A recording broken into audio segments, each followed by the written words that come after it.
Isang magandang araw sa inyong lahat mga ka-farmers. Welcome na naman muli sa ating YouTube channel. Ating silipin ang isang farm na nag-aalaga ng mga layer chicken at naka-cage free pa ito mga ka-farmers. Pero bago tayo magsimula, shoutout muna sa ating mga viewers at sa ating mga ka-farmers na palaging nanonood. At mag-intro muna tayo.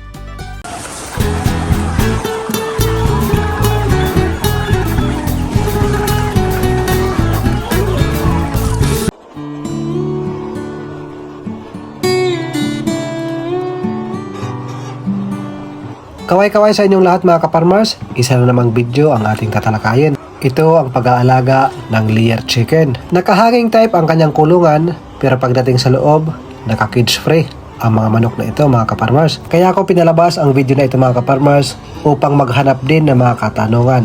Baka meron tayo mga ka-farmers na nakakaalam at marunong sa pag-aalaga ng ganitong manok. Meron kasi tayong isang ka-farmers na nag-request saan daw nanggagaling yung mga broiler na mga sisiw. Kasi para sa kanya mga ka-farmers, bibihira lang daw ang mayroong ganitong klaseng negosyo. Kaya sa ating mga ka-farmers na nagtatanong, hindi po ito decal white. Ito po ay roast chicken.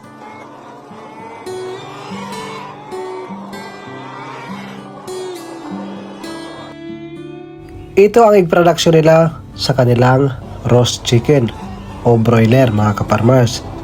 Ang mga itlog na ito ay i-incubate para maging sisiw. Actually mga ka-farmers, kulang ang aking kaalaman pagdating dito.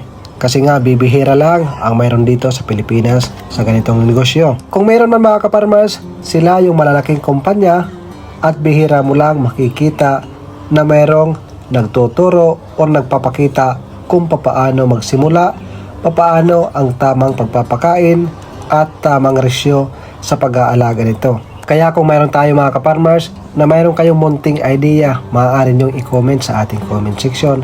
Nang sa ganon, ma-share natin sa ating kapwa ka-farmers na nagtatanong kung papaano sisimulan, papaano ang tamang pag-aalaga dito para masimulan niya ang ganitong negosyo. Kasi sabi nga niya, bibihira lang ang nagninegosyo ng ganito na manukan. Alam niyo mga ka-farmers, marami ang nagtatanong saan ba nanggagaling ang sisiw na ginagamit sa pang 45 days o pang broiler. Kaya lahat ng makakita ng videos na ito, pagtulong-tulungan po natin, pagsamasamahin natin ang ating kaalaman, ibahagi natin sa ating comment section para nang sa ganon magkaroon tayo ng kaalaman.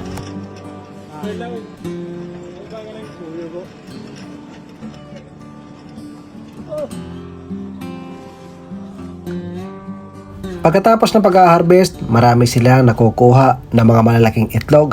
Ito yung tinatawag na double yolk. Hindi ito sinasama sa pag-i-incubate kasi kadalasan dito ay hindi nagiging sisiw o nasisira lang.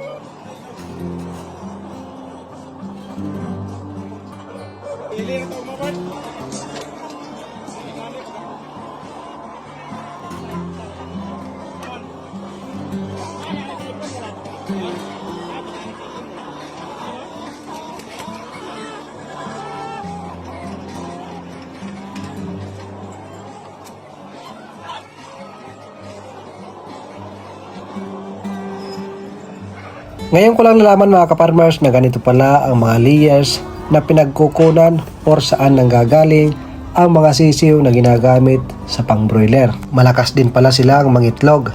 Akala ko sa una, ang mga broiler ay hindi nangingitlog mga ka-farmers.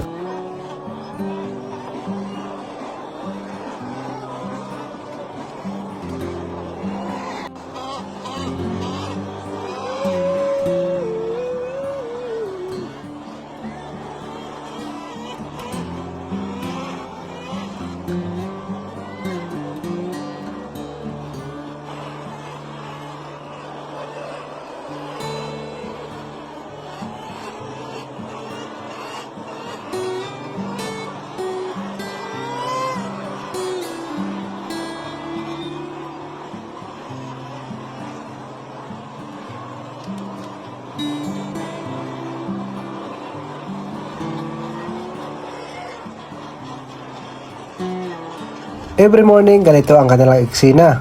Nakakabingi na huni ng mga manok. Sa isang araw, halos 3 beses sila nag-harvest.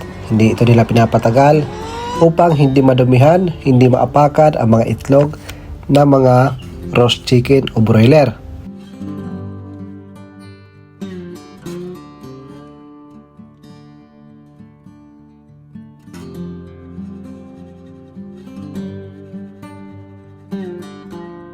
Hinihikayat ko po ang ating mga kapwa ka-farmers na mayroong kaalaman sa pagninegosyo ng ganitong klase ng manok. Baka naman mga ka-farmers, ibahagi nyo sa ating mga kapwa ka-farmers sa pamamagitan ng pag-comment sa ating comment section nang sa ganon magkaroon tayo ng idea kung papaano ang tamang pagsisimula, tamang pagkuha ng mga inahin, tamang palahi, pagkain at presyo ng ganitong klaseng mga manok. Nang sa ganon, masubukan natin kung malaki ba ang kikitain sa ganitong klaseng negosyo. Pero alam nyo ba mga ka-farmers na malaki ang kita sa pag-aalaga ng broiler? Mas malaki pa yan sa pag-aalaga ng baboy. Alam nyo kung bakit mga ka-farmers? Sa pag-aalaga ng broiler, minsan 30 days, 28 days, hanggang 45 days lang mga ka-farmers, kailangan nang i-harvest ang ating mga broiler. Sa pag-aalaga ng baboy, kailangan inaabot ng 3 months. Mas madaling i-dispose, mas madaling ibenta, mas mabilis ang ikot ng pera. Pero nadepende po yan sa dami ng ating aalagaan. Pag matanda na ang mga manok na ito mga ka-farmers, nagmumukhang penguin ang kanilang lakad. Tingnan nyo naman ang kanilang tindig. Pagkalipas ng ilang taon na pangingitlog nila mga ka-farmers, maaari pa rin silang pakinabangan. Pwede pa rin silang katayin. Pero hindi na sila katulad ng 45 days. Mas makunat na sila kasi nga matanda na ang mga manok na ito. So ayun mga ka-farmers, pinasilip ko lang sa inyo ang videos na ito. Baka mayroon kayong idea. Kaya kung mayroon kayong munting idea, huwag kayong mag-atubili, i-share sa ating comment section. Nang sa ganon, masagot natin ang ating mga ka-farmers nagtatanong kung paano makapagsimula ng ganitong negosyo. At para naman sa ating mga ka-farmers na bago pa lang napadaan sa ating YouTube channel, huwag mong kalimutan mag-subscribe sa ating YouTube channel at marami pa tayong pag-uusapan para madagdagan ang inyong kaalaman at lalo kayong ma-inspire sa mga pinagplaplanuhan nating farming business. So paano mga ka-farmers, hanggang dito na lang.